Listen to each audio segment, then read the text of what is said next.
Welcome to this class on the three modalities of the signs. I'm Cayelin Castell, co-founder of the Shamanic Astrology Mystery School, and I will be leading you through the understanding of how these three modalities, or the mode, or the way that the signs operate in a similar way.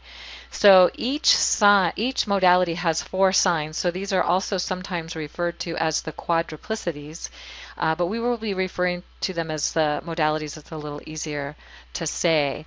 And so these modalities, we can see those in red, Aries, Cancer, Libra, Capricorn, are referred to in traditional astrology as the cardinal signs.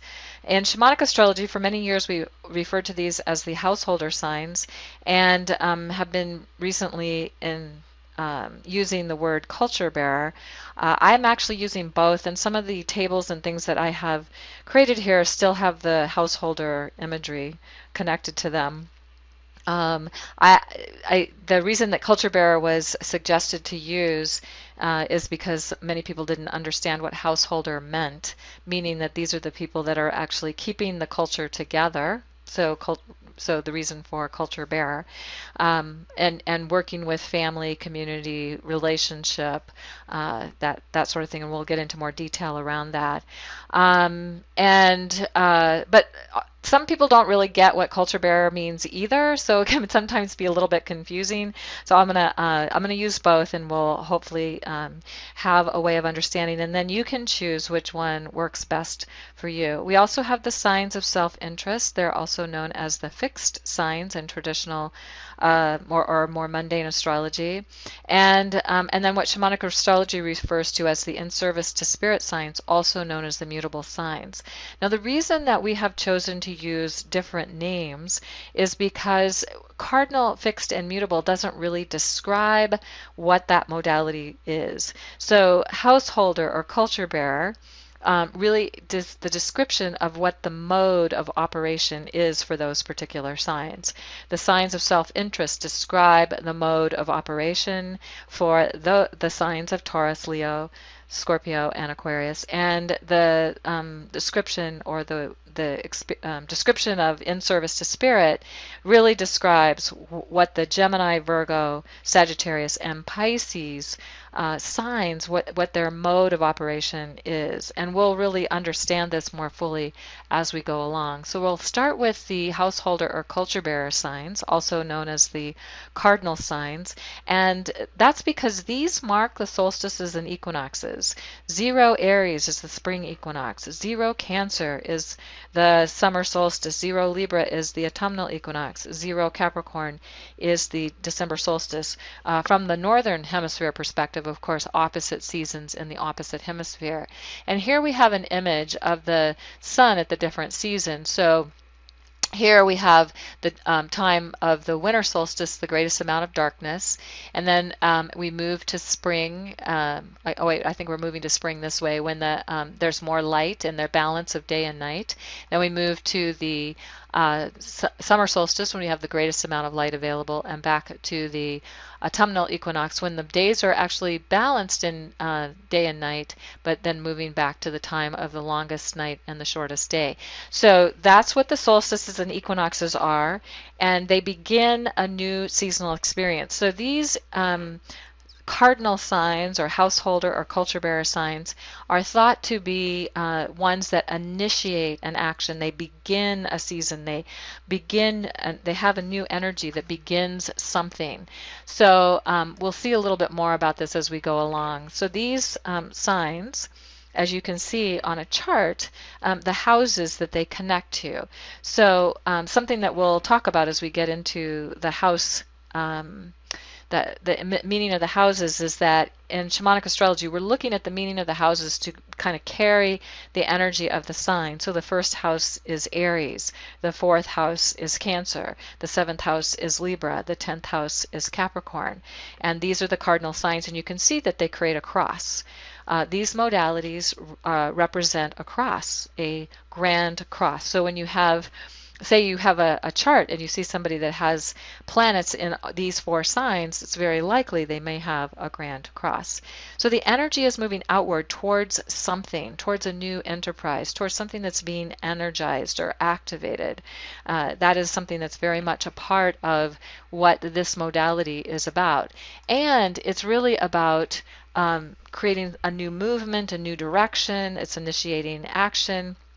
It's kind of defining a direction. It's like finding the directional arrow and then going towards that, getting things started. So it could be any direction. It doesn't necessarily have to be any one particular direction, but it's picking a direction and then following up with action on that particular direction. So something about these if you have a person who has a lot of householder or culture bearer signs on your chart, these are people that are often enterprising and purposeful, and they like starting things that matter and that are sustainable and that are just getting things started, getting things going, getting the energy moving. So that's something just to know if you're looking when we get to the part where we're looking at how many different signs you have in certain archetypes, certain energies, what modalities are strong on your chart. Now, if you have a lot or an excess of energy in these signs of householder or culture bearer, the energy is not it can be not directed. There can be too many projects, starting too many things, being committed to too much so that it's impossible to give them their proper attention, and a challenge with completing what is started. So, but the other thing is with an excess, they may be domineering, kind of bossy, wanting things their way, and having it go the direction that they're intending or that they're seeing that it should be. Now, if a person is deficient in these signs, and again, those are Aries, Libra, Cancer, and Capricorn, they may lack initiative and drive to get things going. So that's the challenge of having a deficiency in this area. If it's balanced, then there is a purposeful direction and a ability to initiate and generate new activities and get things going with useful results. That always would be the intention if it's balanced. But if it's imbalanced, again, too much activity, too many projects, no direction, nothing gets completed. It can be impatient, restless, and dissatisfied. So when we know that these are the challenges of the householder signs, or when they're imbalanced or not, or deficient or in excess, then we can take steps to bring them into balance. In a longer class, in a class on the modalities where we focus on each one for an hour and a half, we'd go into some of the details about how to do that. And that class is available. And so you can check that out if you're interested. Anyway, the Capricorn archetype as a culture bearer, as a householder, is all of these have an expertise in something. And so Capricorn is the community expert, the wise one, the elder.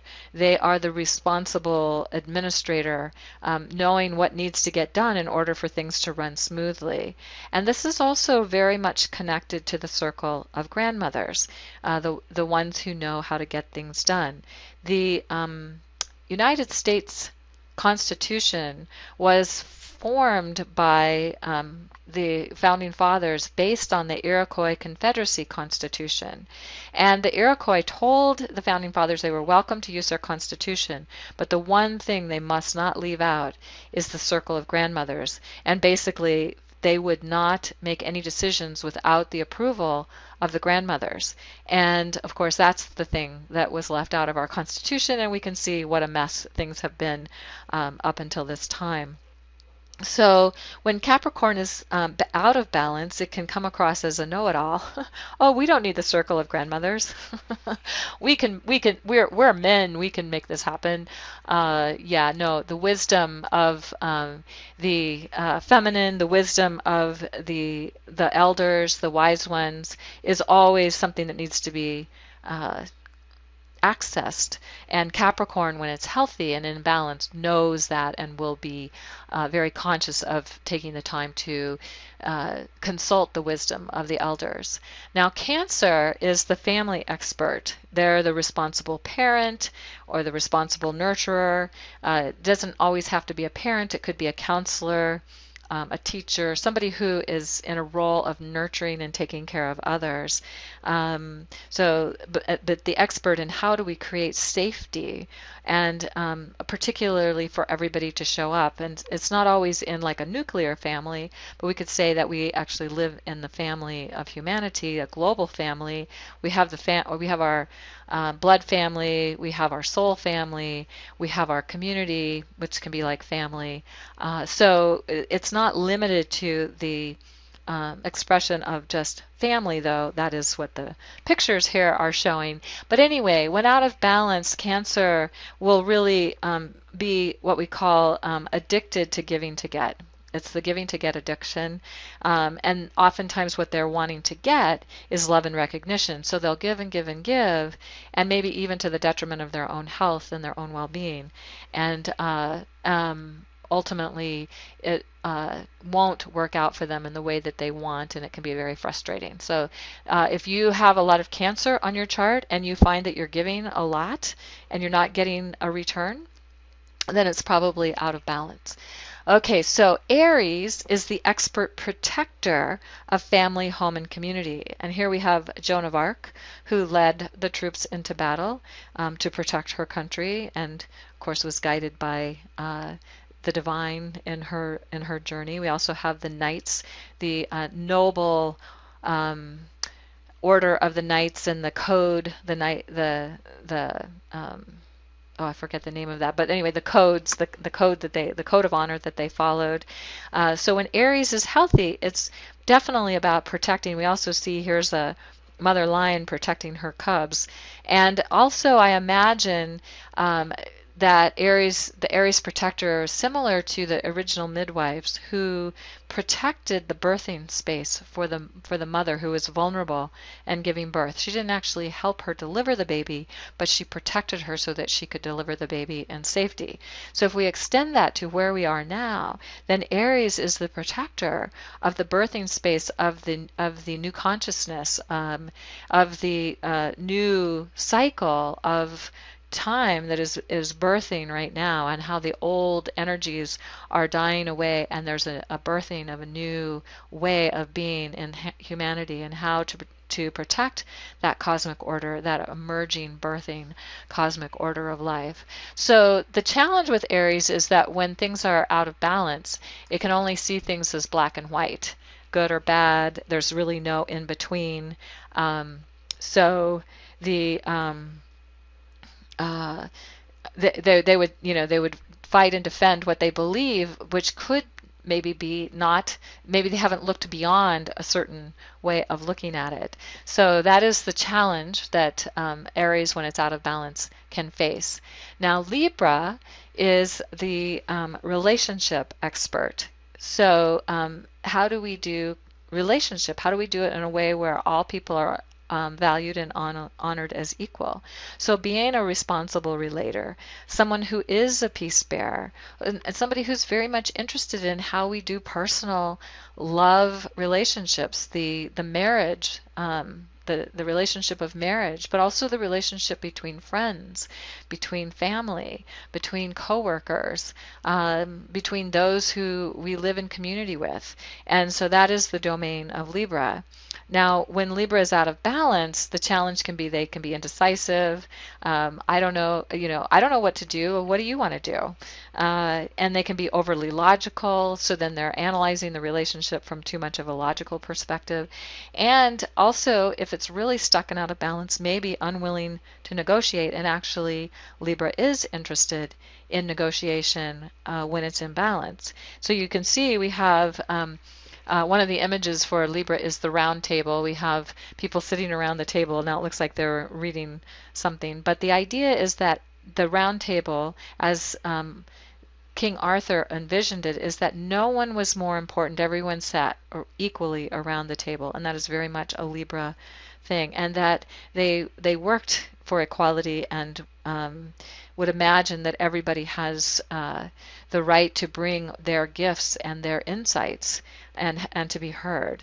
And then, of course, the relationship, and finding the balance between what I want and what someone else wants, or what this community wants as opposed to what that community wants, and how do we balance all of that? So that is the four signs, archetypal signs that are connected to the modality of the householders or the culture bearers. And their job at this time is, how do we find new ways to do community, to do family, to do relationship, and to protect the cosmic order, to find a way to support the emerging consciousness, the emerging new energies that are coming onto the planet at this time. So now we move to the self-interest signs. And now self-interest does not mean selfish. It means that the interest is that they're really here to have an experience of themselves. What does it mean to be me? Who am I, and what does it mean to be me? And it's not in relationship to someone else. It's not about taking care of someone else. It's not about responsibility to someone else, but it is about how the experience of self comes first. So these are the signs of Aquarius, Taurus, Leo, and Scorpio. And in the seasonal cycle, we find that this is the middle of the season. So the energy is moving inward, and it is in sustaining and tending to what has been put into motion. So at the equinoxes and solstices, a new intention, a new energy for that particular season has been put into motion. And now we need to sustain that and to help it to grow. So it is the middle of the seasonal cycle. When we look at the cross, the grand cross that is created by these signs, you can see that second house Taurus, fifth house Leo, eighth house Scorpio, and the 11th house Aquarius. So the energies of those houses also do carry the energies of those signs. But if we're looking at the seasonal calendar, when the sun reaches 15 degrees of any of these signs, we have the cross quarter. It is the exact halfway point between a solstice and an equinox, or an equinox and a solstice. So 15 degrees Taurus is the halfway point between the spring equinox and the summer solstice. 15 degrees Leo is the halfway point between the summer solstice and the autumnal equinox. And 15 Scorpio is the halfway point between the autumnal equinox and the December solstice, or the September equinox and the December solstice. And 15 Aquarius is the halfway point between the December solstice and the March equinox. So these were known in the Celtic world as Imbolc, Beltane, Lammas, and Samhain. And when the sun was reaching about the mid degrees, and they often used a lunar calendar to work with this, they were having certain celebrations that connected to those seasonal cycles. And that's something we go into more detail in other classes, but just to give you a sense of how it's that sustaining energy. And it's also looking at, okay, so what's in this for me? What's this about? How can I align my will and find, and get and accomplish what it is that I'm here to accomplish? So these signs, the self-interest signs, are focused and determined and persistent. And so we could say, don't underestimate the power of persistence. You can see that here's a flower, a delicate plant growing up between the rocks. So very persistent in growing in the place that it wanted to grow. Focus. So focus is how we can get things done. So once a project is started, there's an energy of focus that's needed to sustain it and to see it to completion. So I liked this description of focus as following one course until successful. So when you follow a course of action and are seeing it through. So self-interest signs are good at being able to do that. And it has to do with personal will. I will, my will be thy will, and or my will is aligned with divine will. So we can we'll see how each of the signs connect to will. Now, the self-interest signs will have a single-minded pursuit of a goal. They will also strongly have a personal will that is ideally aligned with divine will, as we just mentioned. And when it can be out of balance when the personal will is not even considering there might be a divine will or a higher will to connect with. But I just thought this was interesting that faith is the activity where human will interacts with divine will in time and space.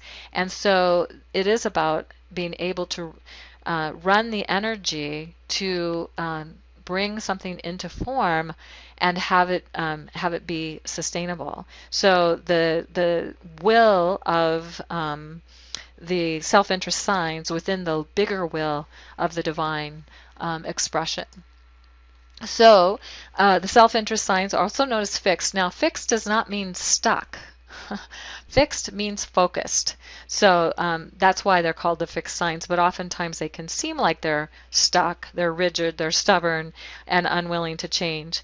And sometimes they can seem like they're tyrants who are really wanting to have control and be in control of what's going on. And they're afraid to not be in control, that they have this huge fear that if they're not in control, things will not go well for them. Now, if it's a deficient self-interest, if a person does not have enough self-interest, they may lack the stamina and ability to have the focus and concentration to complete a project or an activity. When it's balanced, though, the focused, determined, stable, conserving, persistent, sustaining energy will really help with the completion of getting things done, creating, being able to be creator and align will with divine will to create a brilliant creation. And when imbalanced, of course, these signs can be obsessed and stubborn. They can be stuck, and they may lack stamina. But if you think about rigid, stubborn, and stuck, or even obsessed, there can be a lot of energy that's connected to that. But sometimes there can be a lack of energy that is when it's out of balance. So it just depends on in what way the imbalance is manifesting.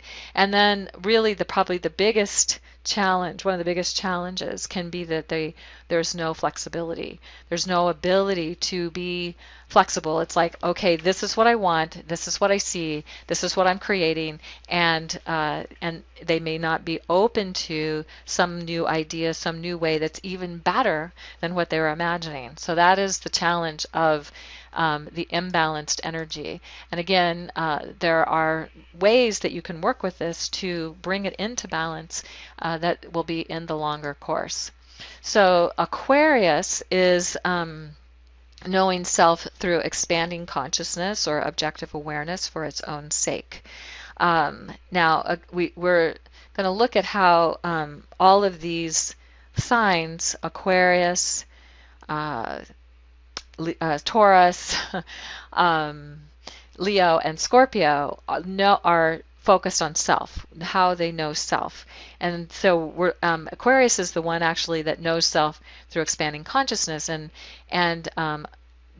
through the practice of meditation or through whatever kind of practice, having an ability to expand their awareness to the cosmic overview, to a bigger place.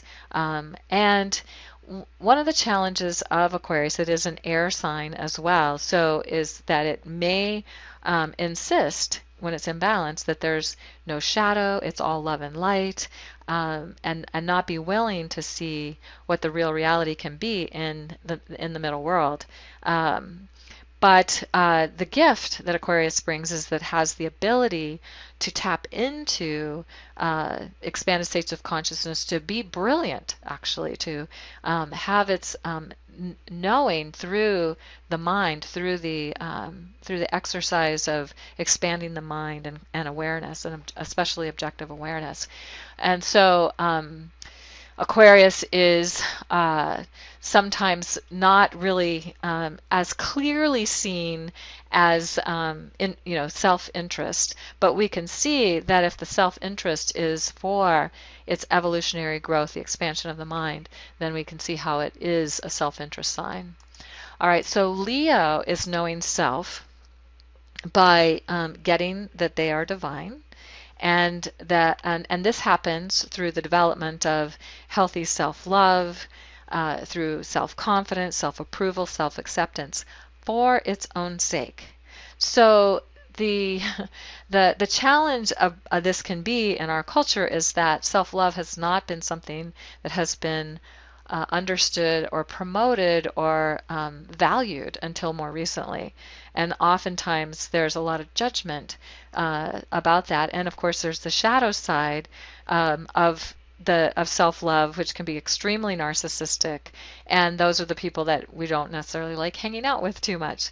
But if it's a balanced way, if it's self-love in a healthy way, Marianne Williamson really did a brilliant job in her book Return to Love, and she expressed Leo by saying that we're all children of God, we're all meant to shine as children do, basically we're all divine, and that when we let our own light shine and we do it in a healthy way, it gives permission for others to do the same. When it's healthy, it isn't about competing or like I'm better than you are, which can also be another imbalanced expression of Leo, but it is I'm divine, you're divine, we're all divine, and the more divine we all are, the more we get to shine, and how cool is that?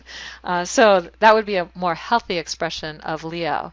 Now, Taurus is knowing self through deepening intimacy, receiving ecstatic physical pleasure, especially through enjoying and savoring physical beauty for its own sake. So that deep, intimate connection with another. And it doesn't necessarily mean with just one person, although it can be through that. But it is intimacy with everyone that they encounter, that deep connection, and how to really fully, thoroughly savor and enjoy that experience. So it is the garden of earthly delight. It is that place of where the experience of pleasure can be an enlightened experience, but it's for the self. It's the pleasure that one finds in the self, not the unhealthy, getting pleasure at someone else's expense. That isn't what we're talking about here in terms of the healthy expression of Taurus. But that would be a more imbalanced expression. And also, when Taurus is imbalanced, it can be lazy, stubborn, insecure, and possessive. But also not necessarily connected into their body and into the pleasure of life, the beauty of life, and actually being open to be receiving intimacy, receiving beauty, receiving pleasure, the deep experience of receiving. And of course, we've lived in a culture that says it's more blessed to give than receive, so we're not necessarily open to receiving. And haven't even had that really modeled to us. So that is part of what Taurus is reclaiming and recovering in a healthy, balanced way. So the signs of self-interest are knowing self through expanded consciousness, through the experience of self-love, through the experience of deep intimacy and pleasure. Okay, so the last of the self-interest signs, of course not the least, maybe in some ways the most intimidating based on the cultural judgments of this particular sign in the last few hundred years, Scorpio, because this is the sign that knows itself, the self-interest piece, through its own sense of personal power. So how to connect with life force energy, how to connect with the power that we all have within us. It's really connecting to source, generating life force in ecstatic, orgasmic ways, and then developing the ability to manifest one's will in alignment with divine will for its own sake, to be able to bring into manifestation the experience of an energizing, ecstatic, orgasmic life force energy. So here we have the image of the dragons. Dragons, Kundalini snake energy is often associated with Scorpio energy. We have the serpent bearer, a constellation known as Ophiuchus, who mastered life force energy and was able to bring those back from the dead, the people who had died back from the dead, having mastered that ability. We have, of course, Scorpio is a water sign, so we have the tsunami and how that can just come in and take us in places we've never been before. So Scorpio is always about diving deeper and for the purpose of encountering more power and life force energy. When we face our fears, when we deal with the things that scare us most, it can empower us, help us to become more empowered with life force energy. And then the experience of lightning, which of course when lightning strikes, we can be powerless over it, but it can generate great power. So these are some of the images that we might associate with this life force energy of Scorpio. And the sorcerer or the sorceress, the expression of the magician, the wizard, the one who is the sorcerer or practicing sorcery, not in the negative sense, of course that it could be the shadow of Scorpio, having power and control over others, but in the sense where they're sourcing, connecting to source to gain life force, to gain more power, to gain more ability to run that life force energy powerfully. So when Scorpio is imbalanced, instead of learning how to directly contact that source of energy, then it might be trying to usurp energy from others. And there are lots of stories about wizards duels, and actually just saw not too long ago, again, one of my favorite movies when I was a little kid. It came out when I was about 6, I think, 6 or 7, was The Sorcerer's Stone and the wizard's duel between Merlin and Madame Mim, and how they're trying to outdo each other. But there are other stories of how the shamans would try to get life force energy from each other. And that is a shadow expression of Scorpio, with a lack of understanding that this is an infinite source of life force energy. You just need to learn how to tap that infinite source and to become a life force generator from that experience. And of course, Scorpio is all about knowing themselves through being able to generate that powerful life force energy, and to do it for its own sake, for no other reason than just to have that experience. So those are the signs of self-interest, and how the different ways that they experience the self. So again, Aquarius experiencing the self through expansion of consciousness. Leo experiencing the self through self-love, Taurus experiencing the self through intimacy and pleasure, and Scorpio experiencing the self through that connection and experience of powerful life force energy. So now that brings us to the signs that are we refer to as in service to spirit, also known as the mutable signs. And actually mutable does describe a little bit more of the energy, because these are happening when the seasons are changing. So they are the signs right before the beginning of a new season.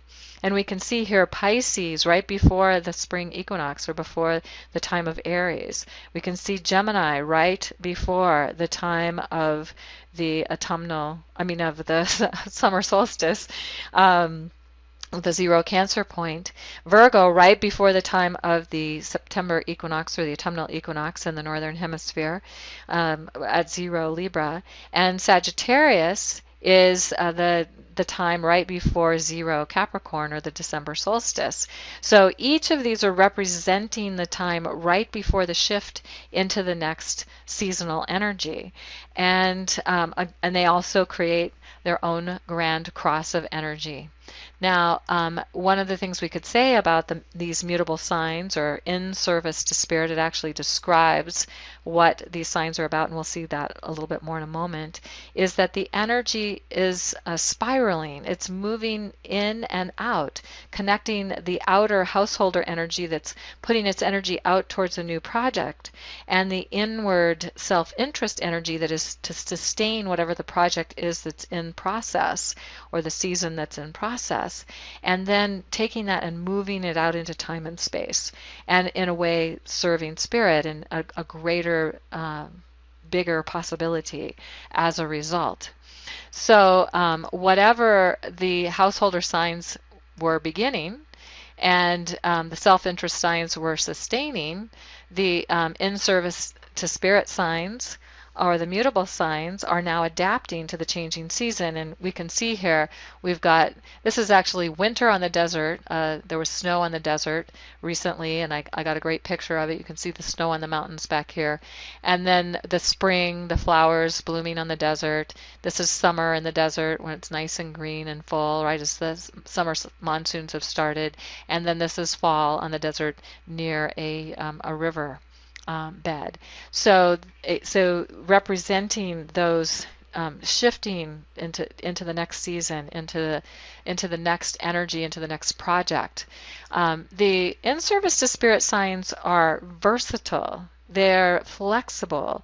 They are they're adaptable. They're really about changing and also connecting. So I like this imagery here of the worlds that are connected up, creating the connection between different worlds and different possibilities.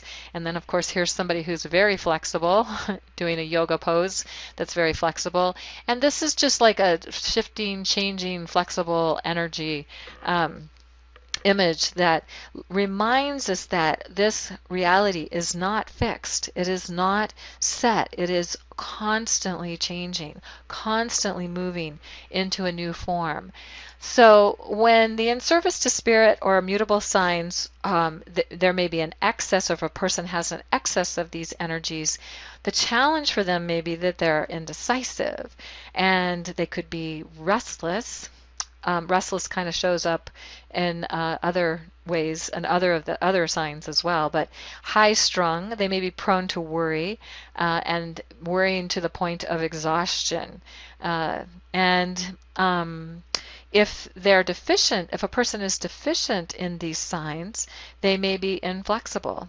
They may be really rigid about what they're into, but they could also be scattered and unable to finish anything. And they might dissipate their energy and also be very ineffective in their ability to respond to the constant changes of life.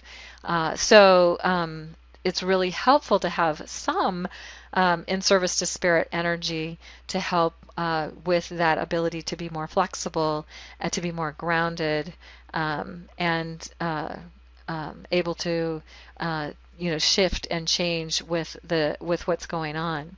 Now, when in service to spirit is balanced, they again they're very flexible, and they learning how to change and adapt to what's going on in the environment around them. And they also have a versatility, an ability. Sometimes these people who have a lot of these signs can be maybe a jack of all trades. They can do many, many different things. They have a lot of versatility and the abilities that they carry. Now, if this energy is imbalanced, it can be vacillating, as we kind of already talked about, very inconsistent, and again can worry a lot, can be unfocused and distracted, and there's that word restless again. The main thing that in service to spirit signs really need is to feel that they have a way of being in service in some way, of being able to really serve spirit, but they each are going to do it in a different way. So let's just see. Gemini serves spirit by shifting the energy and awareness through trickster play, maybe playing practical jokes, or reminding us not to take ourselves too seriously. Maybe being a comedian and helping to point out things that give us a different point of view. Stories that help expand our sense of awareness and how things work in the times of the bards. They would tell their stories. They would travel around perhaps and tell their stories. And once our minds have been expanded, it can never go back to the way it was before. So these stories would be like initiatory journeys, because we also see Gemini as the cycle pump, the guide, and through the stories it guides the mind and the person's experience kind of through an initiatory process that after they've heard the story, they're not the same, which is kind of cool. So through entertainment, the stories, the acting, being on stage, the comedian, through magic, through the experience of even the magician who is reminding us that things aren't as real as they appear. Through fun and humor, Gemini definitely will work with that as a way to get people to laugh and to have more fun and to not take themselves so seriously.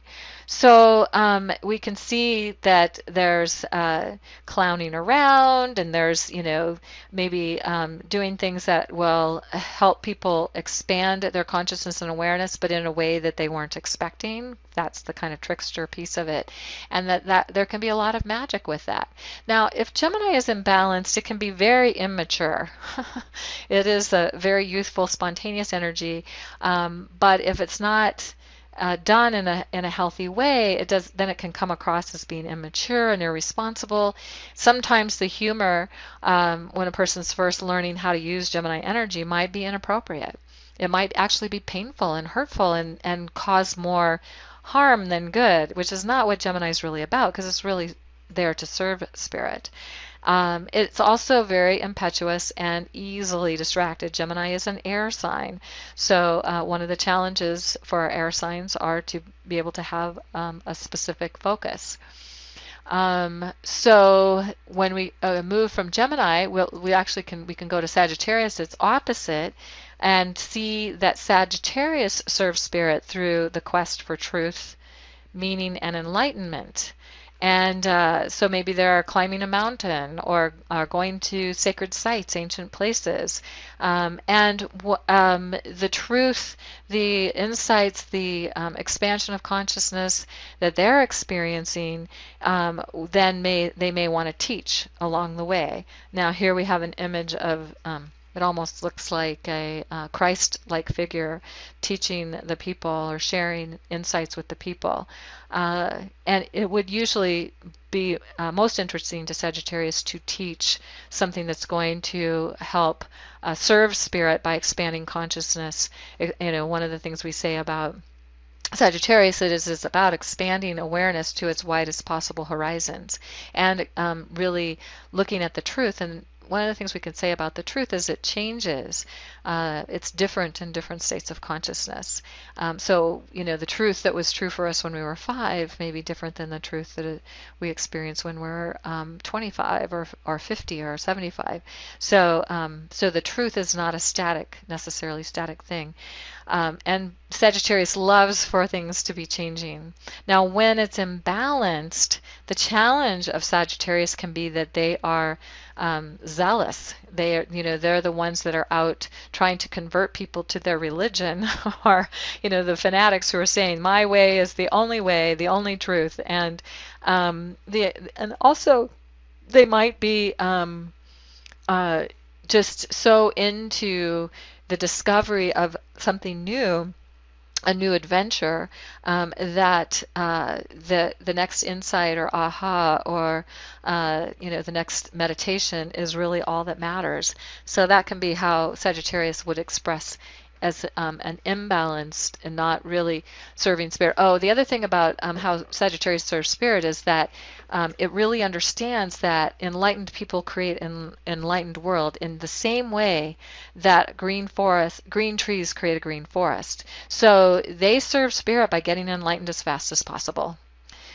So the enlightenment, whatever that is, that quest for truth and for enlightenment is how spirit is served by Sagittarius. Pisces serves spirit through compassionate, selfless service and heart healing. The quest for the Holy Grail might be something Sagittarius would do, but it would be the waters from the Grail cup that would heal the hearts of those and help through compassion and through empathic union with humanity and the divine, and the ability to be very present and merge into another person's experience and to really join together to help heal the earth and to help heal each other. Pisces, when it's imbalanced, the challenge for them is that they have no boundaries, they have no self, they might be a martyr, and they might not have any direction, really. So the opportunity for Pisces is to really, through that place of compassionate, selfless service and heart healing, find a focus and a direction and a way for them to bring their healing gifts to the world. Virgo serves spirit through total dedication to their sacred function, and by creating sacred space and honoring all life as sacred, by connecting to the patterning of life, the stars, the phases of the moon going through the different constellations, the planets, and their journey and how they relate to one another and how they pass through the constellations. So the patterning of the night sky, the patterning of the dance being the oldest form of prayer, the oldest form of creating connection, and there's patterning to the dance, and also creating sacred spots on the land, connecting to the earth. Here we have a medicine wheel. It's made out of crystals with a petroglyph that is overseeing. It's a modern day petroglyph created by someone. It's an art piece. But anyway, just the intentions that go into that, creating that sacred ceremonial connection, to be in service, to find the sacred and experience the sacred in everything. The challenge or the imbalanced Virgo is maybe an addict to their work, maybe even a sacred work, but there's nothing else for them. That's all they do, and maybe critical of because their job is to see the pattern, and they become overly critical, some criticism may be helpful and useful, but there can be a point where it just goes too far and it's no longer in service to spirit. And it's also an energy that can be very impersonal, and without a personal connection, their service may not actually be of service. So that's the challenge that Virgo can have in working with being in service to spirit. So just to kind of review the in service to spirit signs, we have Gemini, that is the entertainer, the storyteller, the one who expands consciousness through the stories and how they are bringing humor and reminding us not to be too serious, and to see that things aren't necessarily as real as they appear. We have Sagittarius, who serves spirit by getting enlightened as fast as possible and then helping others to do the same. We have Pisces, who's about being in service to spirit through helping and healing. And we have Virgo, who's in service to spirit through a dedication to a sacred function or sacred work, creating sacred space. So now we have covered all of the modalities, the householder or culture bearer, the self-interest, and in service to spirit. And here we have a graph that shows how these signs are actually also connected to their elements, because each of the householder signs is also connected to an element. So, for example, Capricorn is an earth element. It's a feminine sign. Aries is a fire element and a masculine sign. Cancer is a water sign and also a feminine sign. And Libra is a masculine sign and an air. So fire and air are masculine, and earth and water are feminine. And that's something that we covered in the elements class. So you can see how each of these modalities also connect to one of the elements. And this gives us some understanding, a way of connecting and deepening our understanding of each of these signs, because there's things that we understand about the elements and how each of the signs expresses through the elements. So the earth signs, of course, are Capricorn, Taurus, and Virgo. The fire signs are Aries, Leo, and Sagittarius. The water signs are Cancer, Scorpio, and Pisces, and the air signs are Libra, Aquarius, and Gemini. And each of the elements has a different modality, so a different mode or different way of expressing. And this is part of what gives us this great complexity, but it's also very simple kind of overlay of understanding of these. And this is going to be, to know the modalities, to know the elements will help you to really understand and see how things fit together as we learn how to put the charts together and learn how to do the interpretations and so on. So I want to just now start introducing you to a blank chart. Actually, you will get a blank chart with this class, and you can begin to fill in the different houses.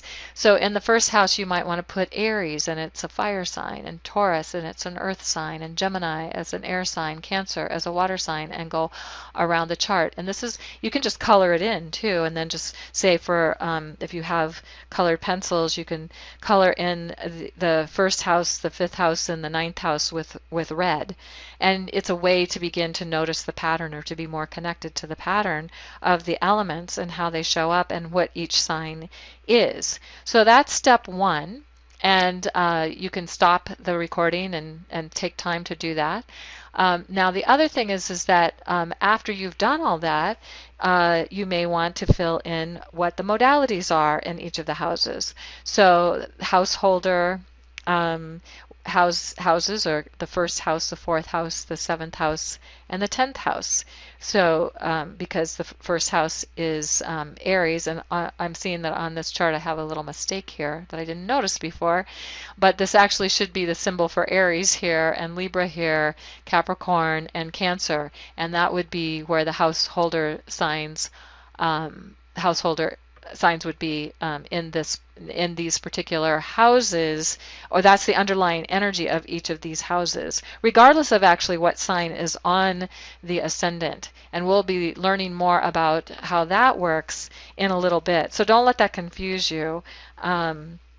So you can fill that in, and then we can come to putting in the signs of self-interest into their respective houses.